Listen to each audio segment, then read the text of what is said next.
Hi, um, this is Kari Applegate, Rainbow Walker, and Don Merlot. We are going to be doing day 2 of our class for parents. We really are glad that you've joined us. We decided to go ahead and put days 1, 2, and 3. We decided to record those so that parents could watch those since we were posting days 4, 5, and 6, which we weren't able to do in person. So now all 6 of them are available to parents.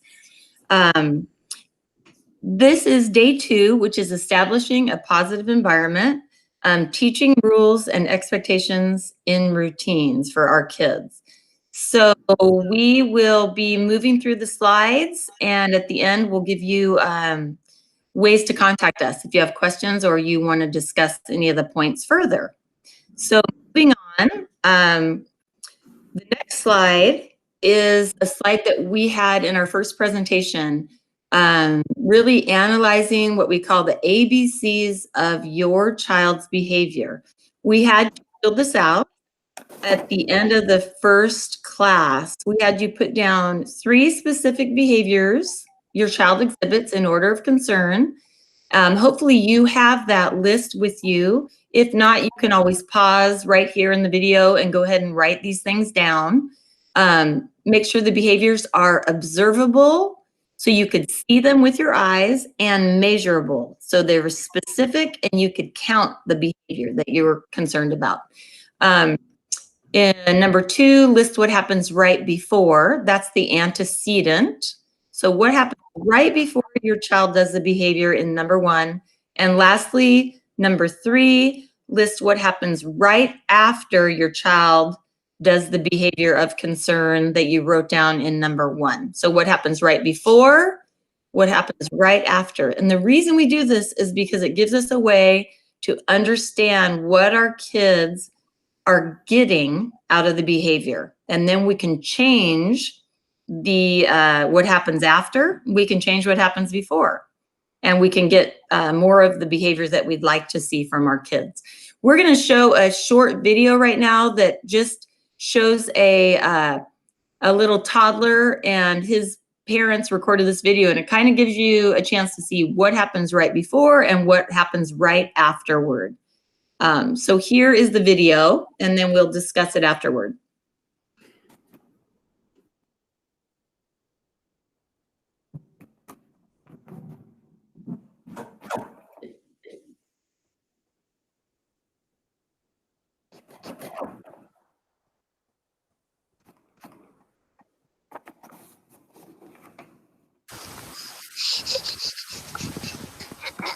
Don't, please.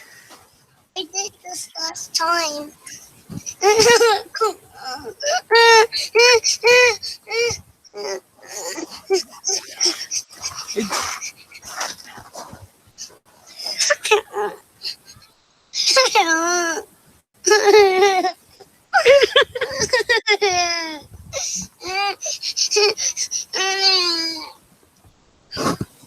What's wrong, Jay? What's wrong? I want to. You want to get down? Yeah. Sure.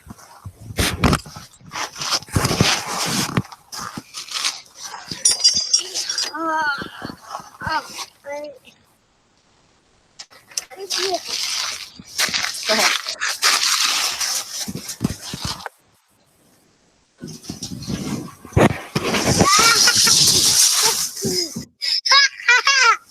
Hey, Dad, I go down the slide on here. Hey, Dad, I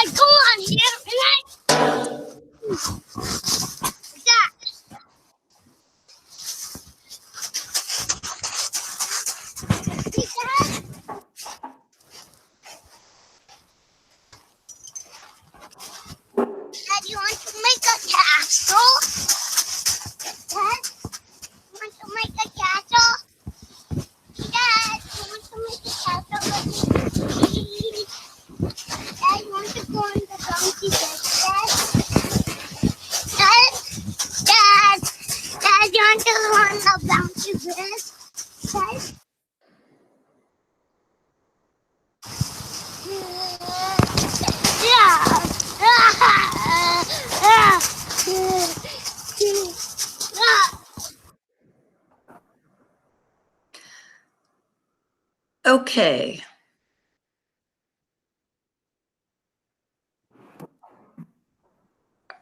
Okay. Now I can be heard, right? Yes. So in that video, just to discuss it briefly, in the first little scene, we have Jaden in the swings. If we were going to analyze that behavior, the problem behavior, this was set up, so it's a little different. But what is the problem behavior if you were analyzing Jaden? The problem behavior for number one would be crying and whining in his chair, right? He's in the swing and he's crying and whining. What happens right before he exhibits that behavior? Well, he's stuck in the swing. Like he's been swinging a long time. He's stuck in the swing, and what he wants is he wants out of the swing. He wants to avoid the swing. What happens right after he cries? For a while, nothing, right? His mom actually laughs at him, and then he cries more. But eventually, there's kind of a combination of things going on. Eventually, she takes him out, so he does get what he wants. He avoids the swing, but she also cues him to use his words. So in that example, we're just seeing how his behavior of crying escalates when he doesn't get what he wants. He's trying to get out of the swing, not getting out, cries more, gets louder, then he gets out. In the second example, what happens, we'll talk about what happens right before, number two. So what happens right before the child exhibits the behavior of concern? Well, the behavior of concern is throwing rocks at his dad. What happens right before? He asks his dad to watch him, and his dad ignores him. So that's what happens right before. He escalates and starts throwing rocks at his dad because he wants his dad's attention. That's what he's trying to get. And then what happens right afterwards, initially the father keeps ignoring him. He throws more rocks, and then eventually the father turns around and gives him attention. So the purpose of this video was just to get us in the mindset of thinking about what happens right before the behavior and watching the behavior escalate with the child because they're not getting what they want, and then what happens right afterward. Okay, so we're going to move on to the next slide, which is providing a positive environment.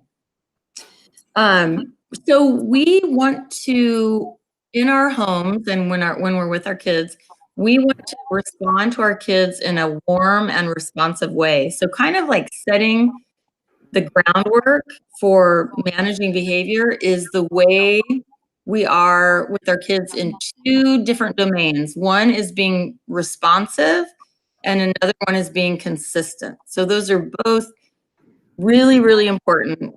And our kids learn that from the time that they're babies. When they cry when they're hungry, they cry when they need us to change their diaper, and as parents, we respond to them. And we do it consistently. We don't just ignore them sometimes when they're hungry and respond to times. We do it in a consistent way. So we're teaching our kids that we're going to be responsive and consistent from the time they're infants. Those are super important parenting skills. We want to keep doing that as our kids get older, and you have school age kids, so we want to be warm and responsive towards our kids. We want to show them that we are paying attention and that we're going to respond to the cues that they give us. So if we do pay attention to our kids and we see them like starting to escalate, starting to become agitated, we can intervene early and respond before the behavior gets really big and out of control. So we need to pay attention to the cues that our kids are giving us about what they want or what they're trying to get away from, right? What they're trying to avoid. Modify the child's environment to decrease demands and stress. This has to do with just like looking at the environment that our child is in. Is it creating more problems, or is it making things easier for our child? So for example, if we're asking them to do homework, a good example is, what's the environment like where we're asking them to do homework? Is it, as much as we can control it, is it like a quiet place where they have a little bit of space to lay out their materials? Is the temperature okay? Is probably not a good idea to have like the TV on in the same room, or loud music, because that's distracting. Are we doing this at a time when our child is well rested? Or have they been fed? So they're not tired, they're not hungry. We haven't just had an argument with them, so they're not upset and stressed out. So we can try to make the environment as positive as possible when we're asking our children to do something we want them to do. And then lastly, teaching the rules and redirecting. So we want our kids to know what our expectations are. So if, like in the example of like time to do homework, we want to be really clear about when we set up the environment for them, what the rules are. So for example, the rule is we're going to sit and use this timer, do homework for 15 minutes, and then take a 10-minute break, and then do 15 more minutes, and then take a 10-minute break. Like really set up what the rules are. Also, another rule might be, if you have a question, please ask me nicely for help, something like that. Set up the expectation of what the rules are that you'd like your child to follow, and then redirect them if they forget the rules or if they break the rule. Instead of yelling or getting triggered by that, we want to redirect them to what the rules are. So for example, they don't ask nicely, right? They say, they yell, "Mom, I don't know how to do this." Like you might come in and say, "Remember what we talked about for this. Why don't you try asking me politely like we talked about in a normal sounding voice," and give them a chance to do that. So redirect them back to the rules if they break one of the rules.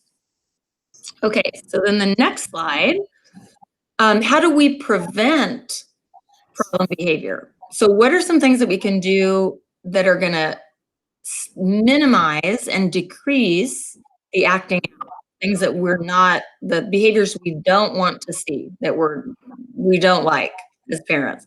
So the first bullet point there is to set clear and consistent rules. This kind of goes back, is reiterating what the slide before said. In order to play by the rules, a child has to know what the rules are.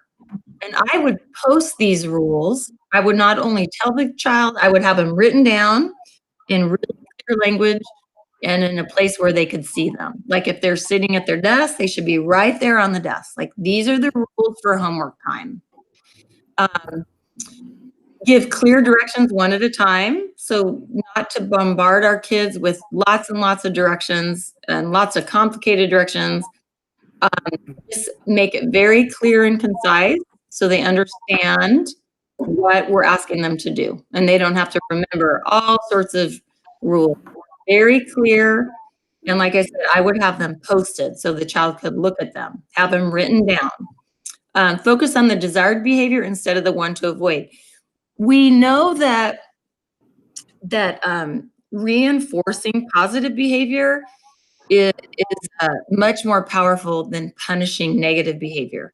So in line with that, we want to state things positively. We're a lot more likely to get a change in behavior by saying what we want to see, the good part, versus saying what we don't want to see.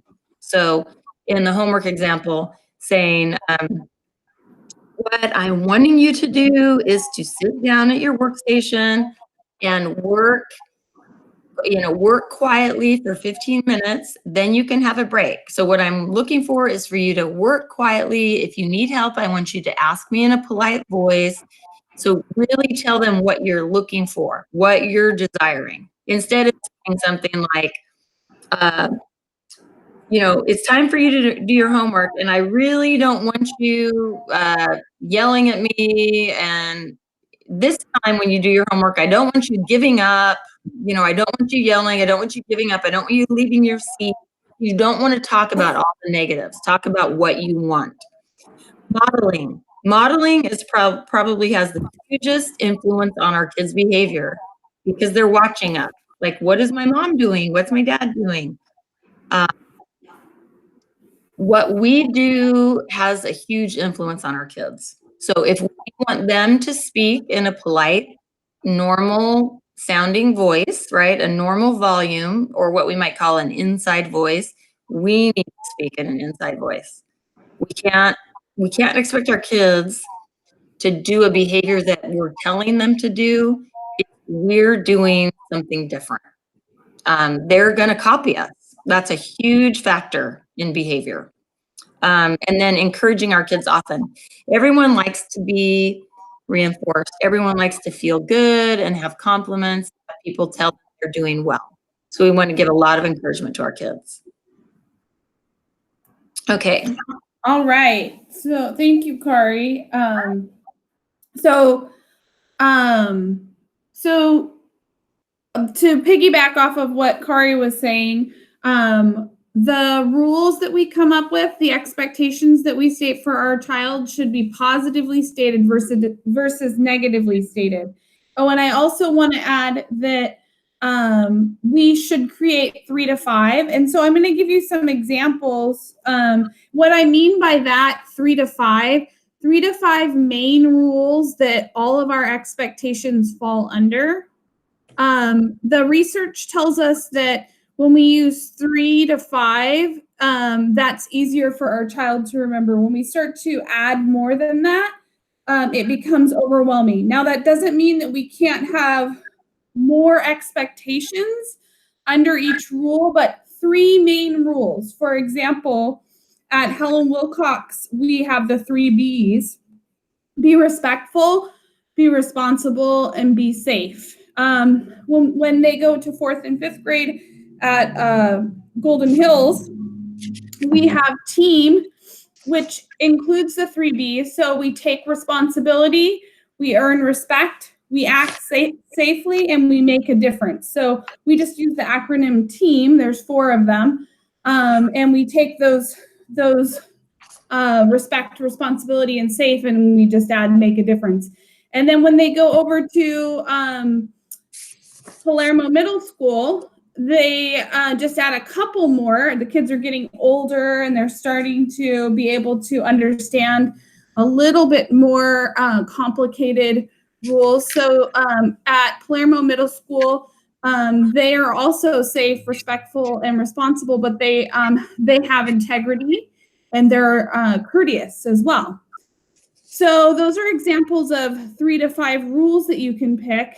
And then we identify routines that we might be struggling with, that we can take those rules and put expectations for. For example, like homework routine.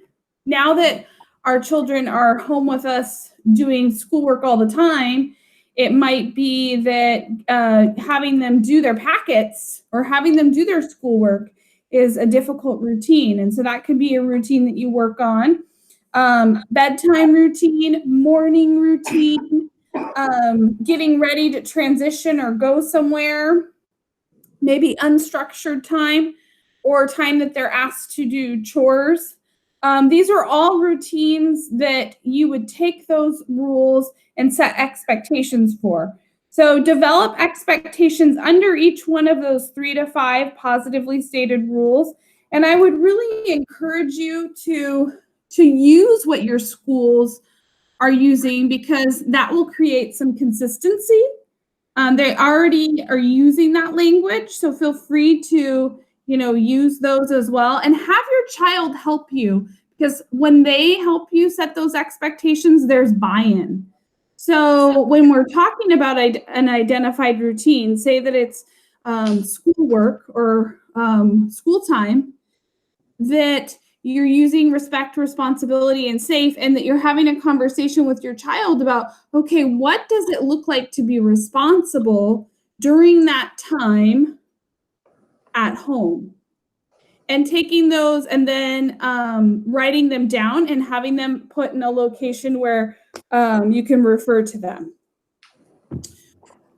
Dawn, I'm going to hand this over to you. Sounds good. So our example is homework routine. And also in our example are the Helen Wilcox, be responsible, be respectful, and be safe. So these are the basics. One thing that's really important. So when you look under routine, there's only one thing written down. Every routine, you only want the one routine written down. So we're not going to have like under routine, homework, going to bed, many things listed. We're only going to have one routine written down under routine. It makes it much easier to like dissect and to be thorough on. So be responsible. So these are things that you are going to come up with your child or the person that you're co-parenting with. You're going to be working on that with ahead of time. But here's an example. So for homework, let's say we've got do your homework between 4:30 and 5:30 every day. Do your work in a study area. Very important to have a specific study area. That helps children not be distracted. Keep off the TV. Do your best work. Use signal to indicate when help is needed. Now that's if we can do that. So if mom or dad or the caretaker happens to be in the home where you can use a signal, that's a great one to use. Have all materials ready and organized and skip difficult problems for help later. The next line, be respectful. Work quietly. Save questions until parent can check in. It also might be don't hit your brother or sister that's doing their homework next to you. It can be anything for being respectful, which also goes into being safe. Keep 4 on the floor. What 4 on the floor means is you're sitting in a chair, all 4 legs of the chair are on the floor. Keep your hands and feet and objects to yourself. Now, this is just one example. I really like this example that you can use for a routine. And let's go to the next one now. Please, so next slide. Visual rules and expectations. So we want to use visual prompts. For instance, it might be kind of a copy of the handout that we just went over. But the important thing is it's really helpful to have a prompt to remind everybody in the family, adults and children, what the rules are. It makes it very, very, excuse me, I have my son right here. All right, bye, Joey. All right, thank you, sweetie. Go ahead and shut the door.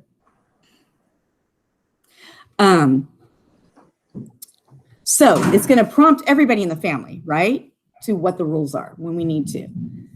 So when it's time for homework, for example, and let's say we want to tell Joey, that was Joey over there, hey, Joey, it's time for homework. We will like physically point, okay, there we go. There's our routine, there's our rules, and then walk on out. So that takes confrontation away. So we just refer to the rule and expectation. It makes it so much easier on us adults when we just have it up there. We don't have to like think hard. It's right there, bam. Very clear, positively stated, and posted in a place where everybody can see them. So for example, once we've established the place where we're gonna do homework, that's where we're gonna establish. Can you go back to that, please? Can you go back to that example? So that's where we would establish this. And let's say let's pretend that this says chores. So let's stay on the slide. If it says chores, we're going to put it somewhere in the house locally where everybody can see for chores. And it might be different for each child, right? So we might want to put at the top, we might say, I'll say Joey, Joey's chores. And then we might put that in a spot for Joey. If I had another child, Rico's chores, another child, Sophia's chores, that's how we would do it. So we can go ahead and go on from this one and then to the next one. Thanks. Okay, and I also wanted to add too, Dawn, the nice thing about having them posted, and you talked about taking that confrontation away, is that they're agreed upon by everyone. So you've come up with them together, you've agreed on them, they're posted. It's no longer about, well, Dad said I had to do this then. It's like, we've all agreed on this. This is here. This is a reference. We're all agreeing to this. It's not just Dad, it's Mom, it's you, it's all of us together. So having them visual can really help with that piece of it. Absolutely. Thank you. Oh, go ahead. Oh, I was just going to ask something. I remember on day 2 when we did the in-person class, we handed out the routine, like a blank, to the parents, and they got to fill out a routine. So I'm just thinking that if we're not able to do that right now, doing this remotely, but parents, you can just make your own sheet. The sheet that Dawn just went over with the homework routine, you can just make one like that for yourself. If you just do it by hand and put your routine and what your rules are, and then the specific behaviors that you want to see. And I know, Absolutely. I know that at Golden Hills, they can pick up blanks there too. We have them available in the office. And what I might even try to do, is see if we can upload like a PDF that they can print out. I'll try to do that along with it on the website. Okay, yeah, that's great. And can I just, if you would just go back to me. Oh, I'm talking. So it's kind of backwards on here, but even on here, I just kind of did a really quick one. You could do it just like this. Yep. But the important thing, one thing that I noticed because this was a topic that we did discuss in person with parents, and the one thing that parents seemed to be struggling with the most when I was helping my group of parents was in the routine. Can you go back to that example, please? Yeah. In the routine, they were trying to list more than one routine. So we would want to do like homework for each. I mean, it might be the same for all of your children, or it might be different for your children, but we want the routine to just have one thing listed there. The more we can like bring it down to one thing, the much easier it is to use for parents. So you'll have one for homework routine, one for bedtime routine, one for morning routine, right? One for afternoon routine, if there's, chores, for example, during the afternoon. Right. But they'll be posted separately in those spaces where those activities happen so that it's not all on one page and overwhelming in one place. Yes. Got it. Yeah. Thank you. All right. So I wanted to get into this just briefly because Kari did talk about this already, but reminder that for these rules and expectations in these routines, it's important that you go over what's expected. So, and that you show your child. So you don't just say, for example, I'm going to go back to this. You don't just say, use signal to indicate when help is needed. You're going to show them what that signal looks like and come to an agreement about what that signal looks like and how they can use it in the routine.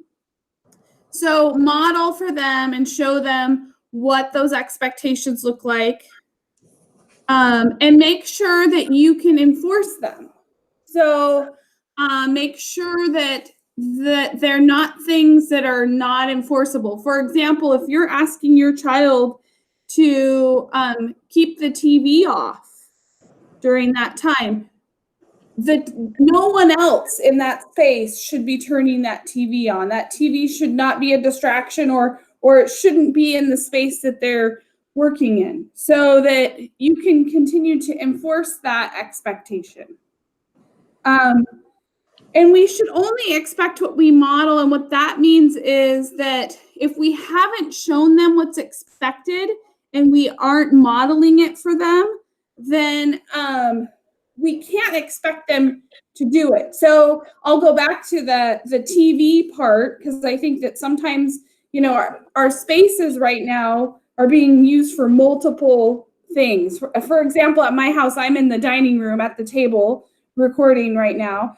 This is also where we eat, and the living room's right next door. We've got the TV, and there's so many different things going on in these spaces because we're all home.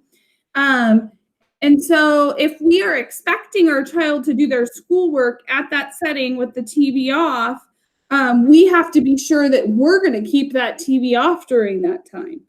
And that we're going to respect the time that we've identified as time for them to work, and that we're making it possible for them to do that work under those expectations during that time. I don't know if you guys have anything you want to add to that or examples to share. I was thinking just about, like, say it's dinner time. I know some families have like a no screens at dinner time, for example. You're all eating together. So it wouldn't be okay then to say to your kids, no screen time at dinner. We're having a family dinner. And then for the parents to be on their cell phone during dinner. Okay, so we want to only expect what we have to play by the rules too, is what I'm saying. We have to play by the rules we set up. So our kids. That's a really good example. Thank you, Kari, for sharing that.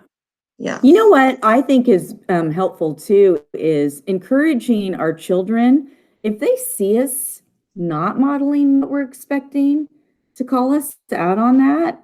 And I think that we can teach them if they say, hey, but you're not doing what you asked me to do.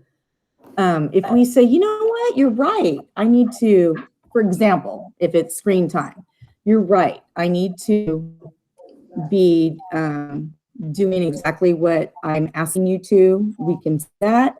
And then sometimes there might be a little bit of a different situation. Like sometimes maybe a parent may need to be having their phone on the side because of our jobs. It could be important, but we have to make sure and explain what the difference is. But I think it can really, really help the children feel like, you know, things are fair and that we're listening to them. If you're open and willing,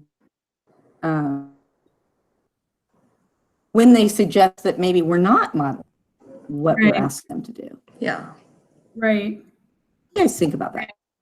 Yeah, I agree. I think that knowing that we're humans and we all struggle with, nobody's perfect, that sometimes we make mistakes, and